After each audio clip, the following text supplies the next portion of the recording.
We're controlling Pride Rock and summoning Olaf. That's right, it's Smash Up Disney Edition from AEG and the Op.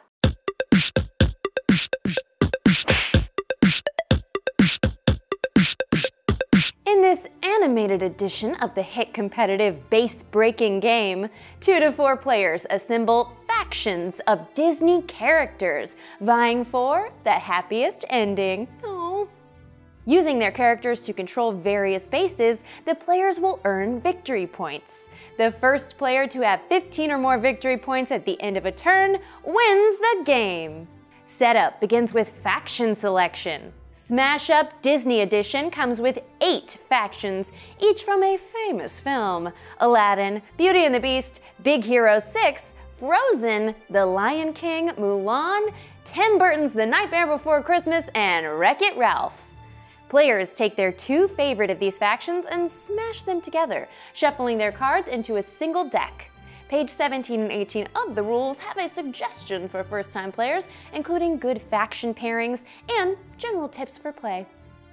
Faction cards contain 2 types: characters, who will go to the bases and use their power to secure them, and actions, which modify various game effects. We'll explore these more shortly. Next, set out 1 base mat per player onto the center of the table, along with 1 additional mat. We're setting up for a 4-player game today, so we'll place 5 base mats. These new additions to Smash Up help players track the amount of power at each base. Be sure to leave enough room on all 4 sides of a mat for cards to be played. Take all the bases from each of the factions selected for your game and shuffle them together into a common deck. Draw and place a base on each of the base mats. Bases have a breakpoint, name, victory point awards, and an ability, an ongoing effect while it's in play. Set the mat tokens on the breakpoint value space and starting power space of each base's power track. Also create a nearby supply of victory point tokens and power counters near the face-down deck of base cards. Finally, each player takes their shuffled personal deck in front of them and draws 5 cards to form their starting hand. If a player has no character cards in their starting hand, they may shuffle it back into their deck and draw a new hand of 5 cards, which they must keep. The player who last saw an animated Disney film will take the first turn, with play proceeding clockwise. Gameplay occurs in turns, each divided into 5 phases. Start turn, play cards, score bases, draw 2 cards, and end turn. First up, in the start turn phase, the active player may resolve any game effects that occur at the start of their turn or last until the start of their turn. If multiple effects trigger, the player can choose the order. Next, in the play cards phase, the active player may play cards from their hand, 1 character card and 1 action card. They can also choose to play just 1 card or no cards on their turn. Additionally, many cards have abilities which can be used during this phase. Let's look at some of the card options. Character cards have a name, power rating, ability, and faction symbol. When playing a character from their hand, the active player puts that character card beside a base of their choice alongside the edge facing that player. Most characters have an effect that occurs when played as well. As soon as a character is placed, their power is added to their current base, tracked with the total current power token. Action cards have a name, ability, and faction symbol.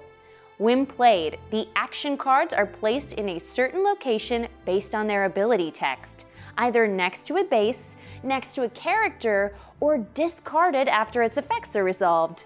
The active player starts a personal discard pile face up near their draw deck.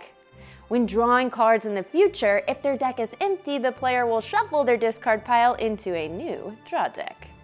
Since those are the 2 main card types that can be played, let's look at what other game effects occur during the play cards phase.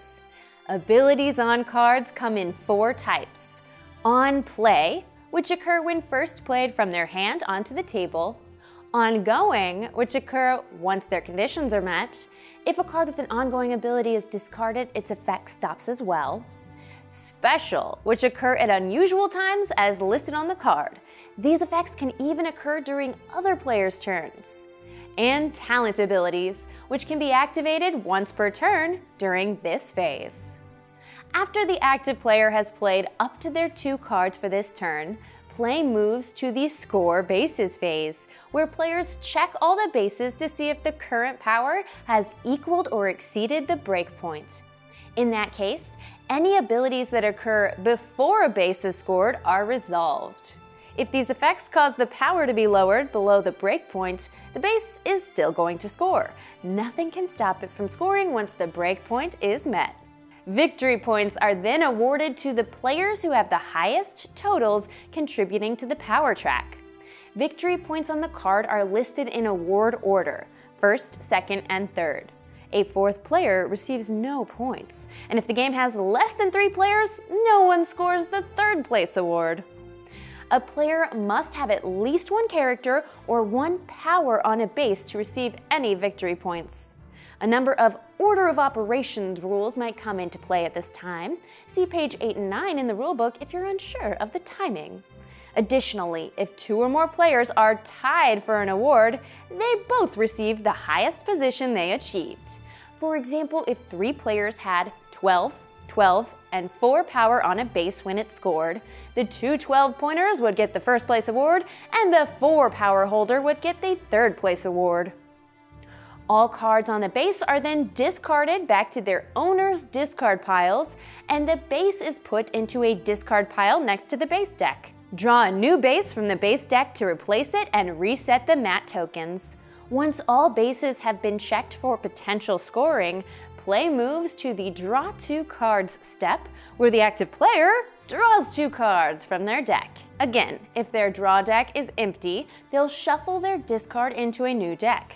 Some exceptions for this rule exist for abilities that allow players to reveal cards from their deck or search their deck. See page 7 for clarification. After drawing, the maximum number of cards you can have in your hand is 10. If you have more, discard down to 10. If your hand is bigger than 10 at other times of the game, that's okay. You can wait until now to discard down. Finally, in the end phase, effects that occur during the end of a turn trigger. Then, check to see if the game is over.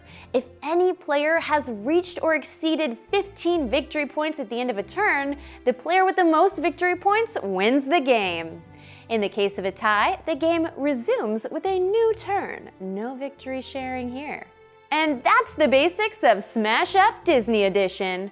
A number of keyword definitions and card clarifications can be found starting on page 10 of the rules, but this should be more than enough to get you started. I'm Becca Scott. This is Good Time Society, and you should try Smash Up. It's a lot of fun. And there's a ton of expansions available. Remember to like this video, subscribe to the channel, and come on back for more great games and good times.